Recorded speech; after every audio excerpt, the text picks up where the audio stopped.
Emotional रवैया जो है वो बहुत ही एक इम्पॉर्टेंट टॉपिक है, क्योंकि हमें अनफॉर्चुनेटली हमारे स्कूल, कॉलेज, यूनिवर्सिटी लेवल पे भी सब हमें एकेडमिकली तो बहुत ग्रूम कर रहे होते हैं, बड़े थीसिस और बहुत रिसर्चेस तो हम कर रहे होते हैं, लेकिन हमें इमोशंस को कैसे कंट्रोल करना है और अपने आप को कैसे समझना है, मैनेज करना है, so that we can manage the situation around us well, वो कोई नहीं सिखाता। जैसे हम इमोशनल इंटेलिजेंस कहते हैं। इमोशनल इंटेलिजेंस जो है, आप इकरा इस वक्त दुनिया में टॉप, आप समझो यूनिवर्सिटीज़ में और तमाम लीडरशिप के लिए सीईओज़ लेवल पे, टॉप पोजीशंस पे, it's one of the basic skill जो कि किसी भी बड़े लीडर में होना ज़रूरी है, so that he can lead the whole company and the nation well. और अगर आप अपने हमारे इर्द गिर्द देखें तो हमें इमोशनल इंटेलिजेंस का बहुत फुकदान नज़र आता है, स्पेशली इन आवर सोसाइटी। बिल्कुल सही। इमोशनल डिपेंडेंस कैसे आ सकती है? इंडिपेंडेंस, बल्कि डिपेंडेंट तो हम बहुत ज़्यादा हैं।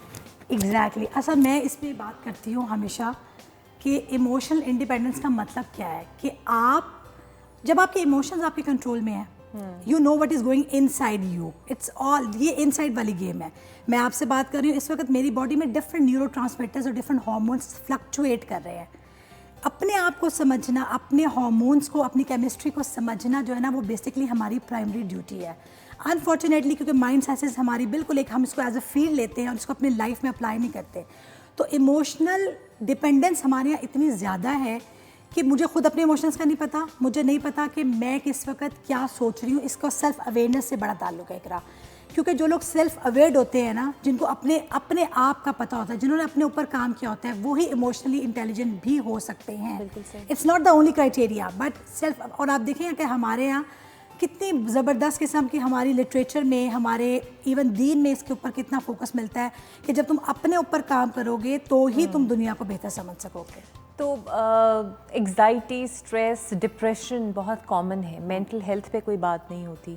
सो इस पे किस तरह कंट्रोल किया जा सकता है इस साइंसेस के थ्रू? असल में हमारी हर बात दूसरी बात से कनेक्ट हो रही है, और इसमें क्योंकि ये हेल्थ एंड फिटनेस की सेगमेंट है, तो मैं ये बहुत एम्फसाइज करना चाहूँगी इस फैक्ट के ऊपर कि your health is not just the physical health. सबसे पहले तो हमारे लोगों को ये बात समझनी है कि जब हम हेल्थ की बात करते हैं तो ये आपकी फ़िज़िकल हेल्थ नहीं है, क्योंकि हम हेल्थ को सिर्फ अपनी फ़िज़िकल हेल्थ समझते हैं कि कहीं पेन नहीं हो रही, मुझे कहीं दर्द नहीं है, आई एम ओके, मैं फ़िट हूँ, मैं वॉक कर सकती हूँ, सो आई एम फिट। असल में इवन WHO ने भी इसकी हेल्थ की जो डेफिनेशन दी है, अगर आप उसको चेक करें WHO की वेबसाइट पे जाके भी, तो the health is your mental, physical and social wellbeing. So इसमें 3 इंपॉर्टेंट इंग्रेडिएंट्स हैं, 3 इंपॉर्टेंट एस्पेक्ट ऑफ लाइफ है। So physically just one of them, कि फिजिकली मैं फिट हूँ, मैं अच्छी डाइट लेती हूँ, मैं अच्छा सोती हूँ, मैं ओवरऑल एक्सरसाइज भी कर रही हूँ, that's a physical fitness. Then comes to the mental health. Mental health वो एरिया है इस वक्त पूरी दुनिया में तो बहुत इस पे काम होना स्टार्ट हो गया, बट शायद हम पाकिस्तान में इस पे बहुत पीछे हैं। तो मेंटल हेल्थ और सोशल हेल्थ। अब सोशल हेल्थ क्या है, मैं पहले उसको कनेक्ट कर लूँ, फिर मैं मेंटल पे वापस आती हूँ। Social health is your social connectedness, कि आप एक दूसरे से कितना अच्छा डील करते हैं। इसीलिए बच्चों को, बड़ों को, हम सोशल बीइंग हैं, हम सोशल एनिमल्स हैं। सो जितना अच्छा हम एक दूसरे से इंटरेक्ट करेंगे, जितना ज़्यादा हमारे पास मिलने के मौके होंगे, लोगों के पास सोशलाइजेशन की, इंसानों के साथ कनेक्ट करने की, एम्पैथी रखने के मौके होंगे, उतनी ही उनकी हेल्थ इंप्रूव होगी। वापस आते हैं मेंटल हेल्थ पे, क्योंकि मेंटल हेल्थ इस वक्त हमारा बेसिक है, क्योंकि आपने बात की एंग्जाइटी की, डिप्रेशन की। सो जब मेंटल हेल्थ है ना, तो it's all about your thoughts. अगर लोग, मैं चाह रही हूँ कि हम वो बात करें जिससे लोग शायद आज के सेगमेंट से कोई फ़ायदा उठा सकें। So your mental health is your thoughts quality. आपकी थॉट्स की क्वालिटी क्या है, आप चेक कर लें, आपको पता चल जाएगा आपकी मेंटल हेल्थ क्या है।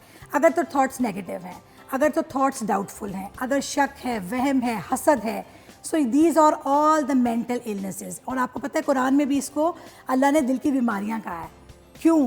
क्योंकि वो बीमारियां जो हमारी मेंटल हेल्थ को तबाह कर देती हैं। और जब आप मेंटली अच्छा फील नहीं करें, आप मेंटली, सोशली, मेंटली आप साउंड नहीं है और आपकी नेगेटिविटी बहुत ज़्यादा है, तो आप क्या करेंगे? आप हर राय का पहाड़ बनाएंगे, आप हर बंदे पे शक करेंगे, आप वहम का शिकार होंगे, आप हर एक की नियतों पे शक करना स्टार्ट कर देंगे। आपके अंदर नेगेटिविटी इस तरह से आएगी कि आप हर एक्शन के पीछे छुपे हुए उस बदगुमानी की तरफ जाएंगे, जिससे अल्लाह भी रोकता है और जिससे साइकोलॉजी भी रोक रही है।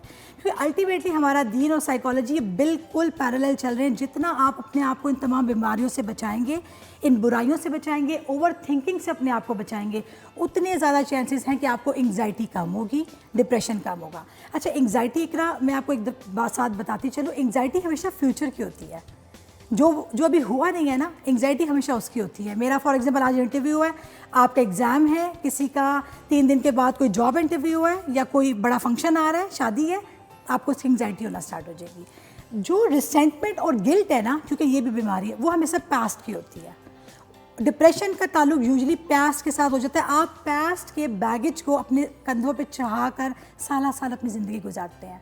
आप 15-15 साल पुरानी बातें नहीं भूलते और आप हैरान, बल्कि आपके साथ भी एक्सपीरियंस हुआ होगा कि हम बड़े फ़ख्र से कहते हैं कि मुझे तो आज भी याद है कि इसने मेरे साथ 20 साल पहले क्या किया था।